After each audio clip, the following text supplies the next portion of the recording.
दोस्तों, यह कहानी एक कंजूस सेठ की है जो बिना फायदे के 2 रुपये खर्च नहीं करना चाहता था। सेठ के पास धन दौलत की कोई कमी नहीं थी, फिर भी सेठ ने कंजूसी की हद पार कर रखी थी। एक दिन सेठ को एक ब्राह्मण मिल गया जिसने सेठ की कंजूसी खत्म कर दी। दोस्तों, आइए कहानी में जानते हैं कि कैसे कंजूस सेठ की कंजूसी एक चतुर ब्राह्मण ने अपनी चतुराई से पूरी तरह से समाप्त कर दी। दोस्तों, कहानी बड़ी रोचक व महत्वपूर्ण होने वाली है। मेरा आपसे आग्रह है कि वीडियो के अंत तक साथ जरूर बने रहें। दोस्तों, किसी नगर में एक सेठ जी रहते थे। वह सेठ जी बहुत कंजूस थे। एक दिन सेठ के घर में नारियल का काम लग गया। सेठ जी ने सोचा कि यदि नारियल बाजार से खरीदेंगे तो दुकानदार को पैसा देना पड़ेगा। इसीलिए सेठ ने पेड़ से नारियल खुद तोड़कर लाने का फैसला कर लिया। अब सेठ जी नारियल के पेड़ के पास पहुंचे और नारियल का पेड़ बहुत लंबा था, फल काफी दूर लगे हुए थे। सेठ ने साहस करके नारियल के पेड़ पर चढ़ना शुरू कर दिया। दोस्तों, किसी तरह हिम्मत करके सेठ जी नारियल के पेड़ पर चढ़ गए और नारियल का फल भी तोड़ लिया, लेकिन अब वह उतर नहीं पा रहे थे। सेठ भगवान से मन ही मन प्रार्थना करने लगा कि हे भगवान, यदि किसी तरह से मुझे नीचे उतार दो तो मैं 101 ब्राह्मणों को भोजन करवाऊंगा। दोस्तों, जब व्यक्ति मुश्किल में पड़ता है तो वह तरह तरह की मान मनौतियां करने लगता है, लेकिन जैसे ही मुश्किल से बाहर निकलता है उसे भगवान और उसके द्वारा की गई मनौतियां भूल जाती हैं या फिर उसमें कमी करने लगता है। दोस्तों, वही हाल उस सेठ का भी था। जब सेठ कुछ और नीचे उतरा तो कहने लगा, अब 101 ब्राह्मण तो नहीं, मैं 51 ब्राह्मणों को जरूर भोजन करवाऊंगा। फिर सेठ पेड़ से थोड़ा और नीचे उतरा तो कहने लगा, अब 51 नहीं, 21 ब्राह्मणों को तो जरूर भोजन करवा ही दूंगा। जब सेठ पेड़ से कुछ और नीचे आया तो कहा, 21 नहीं, लेकिन 11 ब्राह्मणों को भोजन जरूर करवाऊंगा। इसी तरह दोस्तों, जब सेठ पेड़ के नीचे उतरकर जमीन पर आ गया तो कहने लगा, अब 11 ब्राह्मण नहीं, लेकिन 1 ब्राह्मण को जरूर भोजन करवाऊंगा। सेठ नारियल का फल लेकर घर पहुंचा और ऐसे ब्राह्मण की खोज करने लगा जो बहुत ही कम भोजन करता हो। दोस्तों, उसी गांव में एक ब्राह्मण रहता था जिसने सेठ के घर कभी भोजन तो नहीं किया था, लेकिन सेठ की कंजूसी के बारे में बहुत कुछ सुन रखा था। उसने सोच रखा था कि यदि कभी सेठ के घर भोजन करने का अवसर मिला तो सेठ जी की सारी कंजूसी निकाल दूंगा। वह ब्राह्मण बहुत चतुर था। संयोग से सेठ जी कम भोजन करने वाले ब्राह्मण को खोजते खोजते उसी के घर पहुंच गए। सेठ ने ब्राह्मण को प्रणाम किया और कहने लगा कि तुम कितना खाना खाते हो। उस ब्राह्मण ने कहा कि मैं अधिक भोजन नहीं कर पाता, बड़ी मुश्किल से 100 ग्राम ही खा पाता हूँ। ब्राह्मण के मुंह से ऐसा सुनते ही सेठ जी ने उस ब्राह्मण को अगले दिन सुबह भोजन करने का निमंत्रण दे दिया। सेठ अपने घर को वापस पहुंचा और सेठानी को सारी बात बता दी कि कल सुबह एक ब्राह्मण के लिए भोजन तैयार कर लेना, अधिक भोजन मत बनाना क्योंकि वह बहुत थोड़ा सा ही भोजन करता है। अगले दिन जब सुबह हुई तो सेठ और सेठानी ब्राह्मण की प्रतीक्षा करने लगे, लेकिन वह ब्राह्मण नहीं पहुंचा।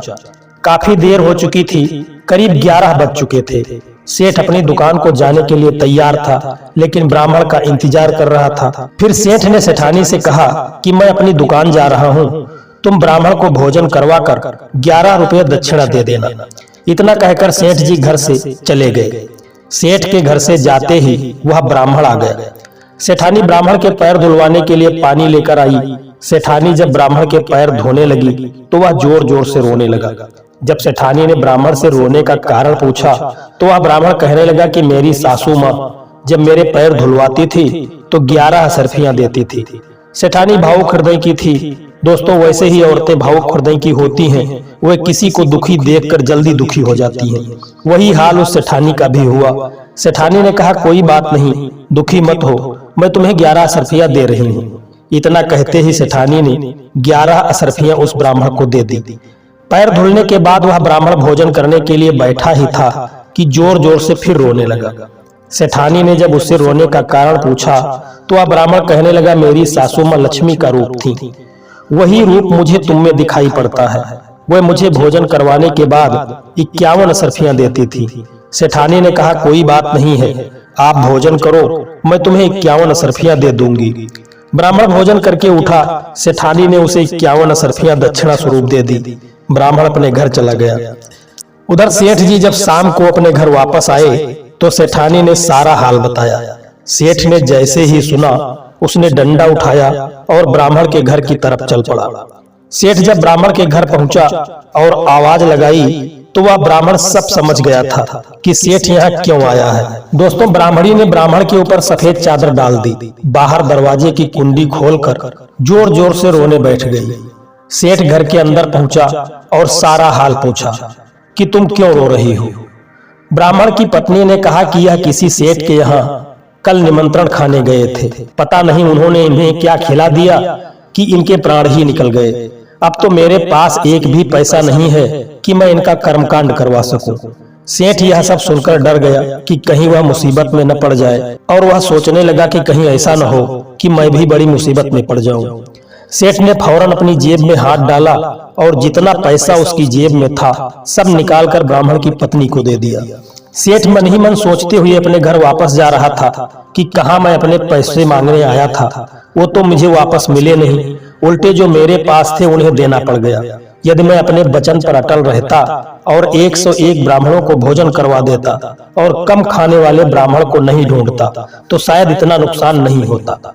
यह सब मेरी कंजूसी के कारण ही हो रहा है कि मैं धर्म के कार्य में भी कंजूसी करता हूँ, किसी गरीब को भोजन करवाने में भी मैं आनाकानी करता था। यह सब मेरी करनी का ही फल है। सेठ जी घर पहुंचे, सेठानी को सारा हाल सुनाया। कुछ दिन बीते, वह ब्राह्मण एक बार फिर सेठ जी के घर पहुंच गया। सेठ जी उस समय घर पर नहीं थे। सेठानी ने जैसे ही ब्राह्मण को देखा तो घबरा उठी, कहने लगी तुम तो मर गए थे, वापस कैसे आ गए। उस ब्राह्मण ने कहा मुझे कुछ नहीं हुआ था, यह सब तो मुझे सेठ की कंजूसी के कारण करना पड़ा कि सेठ जी जब नारियल के पेड़ से उतर रहे थे तो बार बार वे मान मनौतियां कर रहे थे। उनका मन बार बार बदल रहा था। 101 ब्राह्मण की जगह एक ब्राह्मण को भोजन करवाया।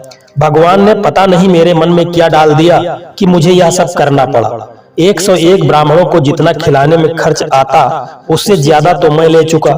फिर भी सेठ जी के मन में ग्लानि भी है कि उनके घर भोजन करने से मैं मर चुका था। तभी सेठ जी आ गए। उस ब्राह्मण ने जो भी असरफियां सेठानी से ली थी उन्हें वापस करने लगे। सेठ ने कहा अब मैं इन्हें वापस नहीं लूंगा, क्योंकि दान दी गई वस्तु को वापस लेने से पाप लगता है। मुझे अब सब कुछ समझ में आ गया है कि भगवान के कार्य में कभी भी कटौती नहीं करनी चाहिए। दोस्तों, कहानी आपको पसंद आई हो तो वीडियो को एक लाइक करके चैनल को सब्सक्राइब करने की कृपा कर देना। दोस्तों, इस कहानी को सुनाने के लिए मैंने पूरा प्रयास किया है कि वीडियो आपको अच्छा लगे और वीडियो के माध्यम से आपको एक अच्छा संदेश प्राप्त हो। लेकिन यदि वीडियो में कहीं किसी प्रकार की कोई गलती हुई है तो उसके लिए मैं आपसे दोनों हाथ जोड़कर क्षमा चाहता हूँ। मुझे अज्ञानी जानकर क्षमा कर देना। जय श्री कृष्णा, राधे राधे।